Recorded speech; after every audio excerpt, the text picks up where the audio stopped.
Good morning, fifth class. Today we will read lesson number 8, The Emperor's New Clothes in English Reader. Emperor सम्राट के नए कपड़े. A long time ago, there lived an emperor. बहुत समय पहले एक सम्राट रहता था. He was very fond of new clothes. उसे नए कपड़े पहनने का शौक था. He wanted to have new clothes for every different part of the day. और वो दिन के हर अलग अलग पार्ट में नए नए कपड़े चेंज करता रहता था. उसे बहुत ज़्यादा शौक था कि वो नए कपड़े पहने. He spend all his time showing off his clothes. और उसे वो अपना सारा टाइम जो है वो अपने कपड़ों को शो करने में अपना टाइम स्पेंड करता था. ही did not care for the affairs of the states. और वो उसे अपने राज्य की किसी भी जो मामले थे, जो कोई भी मसला होता था, उसे उसकी कोई भी वो केयर नहीं करता था कि उसके राज्य में क्या चल रहा है. One day two strangers came to him. एक दिन दो अजनबी उसके पास आए. They said they were weavers and also good tailors. और उन्होंने कहा कि वो वेवर्स यानी कि बुनाई करने वाले हैं और बहुत अच्छे टेलर हैं. इन फैक्ट्स दे वर रास्कल्स. लेकिन फैक्ट्स में वो कौन थे? वो रास्कल्स थे, वो मूर्ख थे. They wanted to fool the emperors. और वो सम्राट को, राजा को भी मूर्ख बनाने आए थे. O great and kind emperor. उन्हें कहा, ओ महान और दयालु राजा. Said one of them. एक ने कहा उनमें से, we want to make for you a pair of golden garments. हम तुम्हारे लिए गोल्ड के, सोने के गारमेंट्स, कपड़े बनाना चाहते हैं. They will be the finest garments ever made. और सबसे अच्छे दिखने वाले कपड़े हम तुम्हारे लिए चाहते हैं कि हम बनाएं. They will have a very strange quality. और बहुत ही अच्छी क्वालिटी से हम इसे बनाएंगे. Only wise people will be able to see them. और इसे बुद्धिमान लोग ही देख सकते हैं. They the clothes will be quite invisible to anyone who is unfit for his job और his stupid.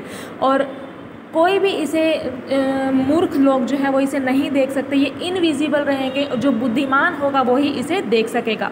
The emperor at once order the new clothes. और राजा ने नए कपड़े बनाने के लिए ऑर्डर कर दिया. I shall then know which of my minister were stupid thought the emperor.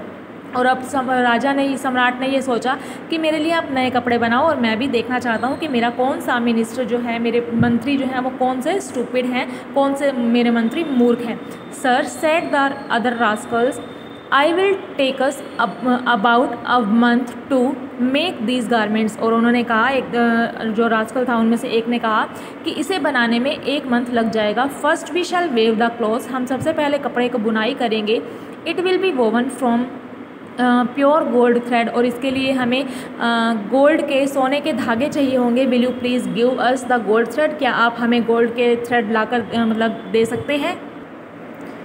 The emperors was very anxious to wear the strange new clothes. और राजा जो था बहुत ज़्यादा उत्साहित था कि वो नए कपड़े पहनना चाहता था, स्ट्रेंज दिखने वाले. He at once made arrangement for the weavers to stay at his place.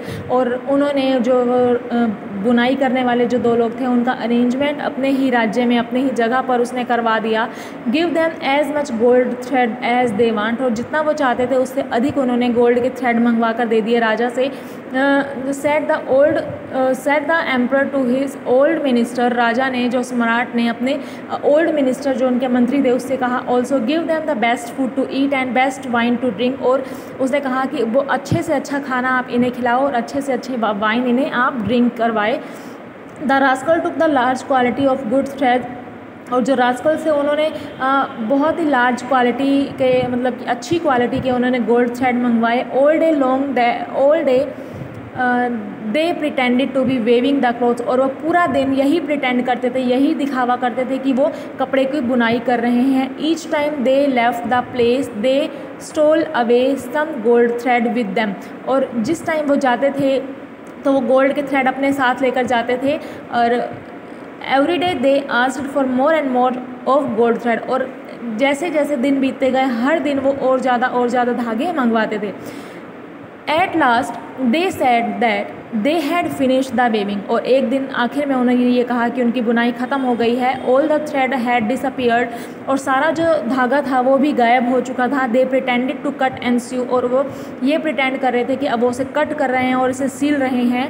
Then they asked for precious pearl and diamond to embroidery the garments, और अब उन्होंने उनसे पर्ल और उनसे मतलब मोती और हीरे मांगे उनकी एम्ब्रॉयडरी करने के लिए, उसको प्रीशियस लगाने के लिए, कि वो बहुत कीमती जो मोती और डायमंड्स हैं उन्हें सजाना चाहते हैं, एम्ब्रॉयडरी करना चाहते हैं। ऑल दीज ऑल्सो डिसअपियर्ड, और वो सब भी गायब हो गए। Finally, the two rascals presented the garments to the emperors, but it was in fact only an empty box. अब एक दिन उन्होंने फाइनली जो क्या था कि दो रास्कल्स थे वो कपड़े को लेकर आए, इस तरह से उन्होंने प्रेजेंट किया राजा के सामने, लेकिन क्या था कि वो तो एम्प्टी बॉक्स था, वो तो खाली डिब्बा था, उसमें तो कुछ था ही नहीं। अब जो एम्पर था, dear me said the emperors to himself, I don't see any garments in the box. अब जो एम्पर था, जो सम्राट था, उसने अपने आप से कहा कि मुझे इस बॉक्स में तो कुछ नहीं दिख रहा, तो इसका मतलब क्या मैं स्टूपिड हूँ? क्यों उसने क्या कहा कि क्योंकि जो दो रास्कल से उन्होंने यही कहा था कि जो स्टूपिड है उसे ही ये कपड़ा दिखाई नहीं देगा, उसे ही ये जो ये कपड़े बना रहे हैं उन्हें दिखाई नहीं देंगे। तो अब राजा ने कहा कि मैं मूर्ख तो नहीं हूँ, but he said he had like those new clothes very much. अब लेकिन उसने क्या कहा कि हाँ ये मुझे बहुत पसंद है। उसने क्या किया, प्रिटेंड किया कि मुझे ये दिखाई दे रहा है, क्योंकि वो अपने आप को मूर्ख नहीं बनाना चाहता था, बताना चाहता था। He praise their colour and design, उसने कलर और डिज़ाइन की भी बहुत प्रशंसा की। He gave a big reward to the weavers, और उसने बहुत ज़्यादा इनाम दे दिया जो वेवर्स थे, बुनाई करने वाले थे। क्यों? क्योंकि उसने ये कहा कि मुझे ये कपड़ा बहुत पसंद आया है।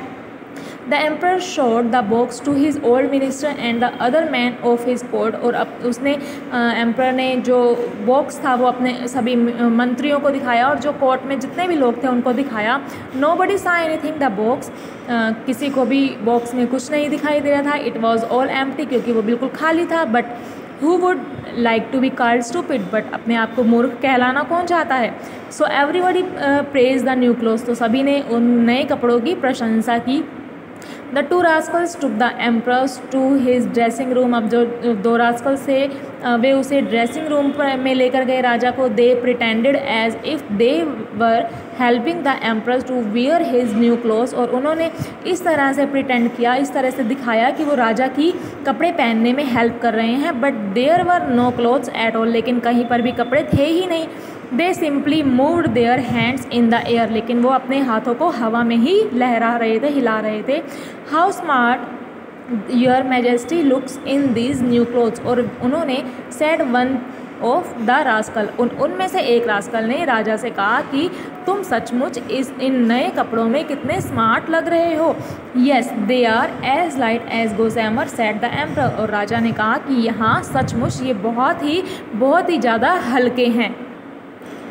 The emperor decided to go round the town and show off his new clothes to all the people. अब emperor ने, सम्राट ने डिसाइड किया कि वो अपने टाउन में जाएगा, घूमेगा बाहर और लोगों को दिखाएगा अपने नए कपड़े। And so he began to parade through the street of his capital, तो उसने अपने कैपिटल में उनकी गलियों में जाना शुरू कर दिया और परेड करनी शुरू कर दी। Many important people greeted the emperor on his way, अब वहाँ के सभी लोग जानते थे कि अब ये कपड़े तो नहीं दिखाई दे रहे हैं, और अगर जो कहेगा कि नहीं दिख रहे हैं वो मूर्ख कहलाएगा। तो क्या किया कि जितने भी लोग थे उन्होंने उनकी प्रशंसा करनी स्टार्ट कर दी। None of them wanted to appear stupid, क्योंकि कोई भी अपने आप को स्टूपिड बनाना नहीं चाहता था। So they all admitted the emperor's new clothes though he was wearing nothing except his undergarments, और कोई भी ये मानना नहीं चाहता था। और सभी जो थे वो राजा के नए कपड़ों की प्रशंसा कर रहे थे, लेकिन उसने अंडरगारमेंट्स के अलावा कुछ भी नहीं पहना था। But the children spoke differently, लेकिन कुछ बच्चों ने जो थे वो अपने डिफरेंट वे में इस बात कर रहे थे। They made funny remarks about what the emperor's was wearing, और वो आपस में ये बात कर रहे थे, फ़नी बातें कर रहे थे कि ये राजा ने क्या पहना हुआ है। Some of them began to laugh, और कुछ ने उनमें से हंसना शुरू कर दिया। सून एवरीबडी वाज लाफिंग, और कुछ ही टाइम में सभी ने हंसना स्टार्ट कर दिया। Suddenly a little girl shouted allowed, और उनमें से अचानक एक लड़की तेज से चिल्लाकर बोली, who is that man walking around in his undergarments only, कि ये कौन मनुष्य है जो सिर्फ अंडरगारमेंट्स में ही घूम रहा है। हैज़ ही नो मैनर्स, क्या इसे मैनर्स नहीं है। A little boy burst out laughing, और उनमें से एक लड़का बहुत तेज तेज हंसने लगा, हा हा what A clown that follow is, कि ये मतलब कैसा जोकर बनकर घूम रहा है। Now at last the emperors new why the people were laughing, और फिर उसके बाद राजा को समझ में आया कि सभी लोग क्यों हंस रहे हैं। ही रैन बैक टू हिज पैलेस, और वो अपने पैलेस में अपने भागकर वापस चला गया। He could still here man women and children laughing at his back, और उसके पीछे जितने भी आदमी थे, औरतें थी और बच्चे थे, वो सभी हंस रहे थे। End of course the two Rascals had fled the city bye there that time, और उस टाइम तक जो टू रास्कल्स थे वो उस टाइम सिटी से भाग चुके थे। The emperors was now full of shame, अब राजा बहुत शर्मिंदा हो रहा था। For a long time he did not come to his court, और वो उसके बाद कुछ समय तक वहाँ अपने सिंहासन पर अपने राज्य में नहीं आया। But he had learn his lesson, लेकिन क्या था कि उसे लेसन मिल गया था। He gave up his foolish habits, और अब उसने अपनी मूर्ख जो आदतें थी वो छोड़ दी थी। He started taking interest in the affairs of the state, अब वो अपने राज्य के जो मसले थे उनमें उनके बारे में बात करने लग गया था। He became a good rules and people began to respect him, और अब वो जो है अपने गुड एक अच्छा राजा बन चुका था, गुड रूलर, अपना एक अच्छा राजा बन चुका था, और वो लोग थे जो उसकी रिस्पेक्ट करते थे। तो आपको ये लेसन रीड करना है, और इसमें आई हुई जो एक्सरसाइज में क्वेश्चंस है टिक द करेक्ट है फिलअप है, उन्हें आपने सॉल्व करना है। Okay, thank you.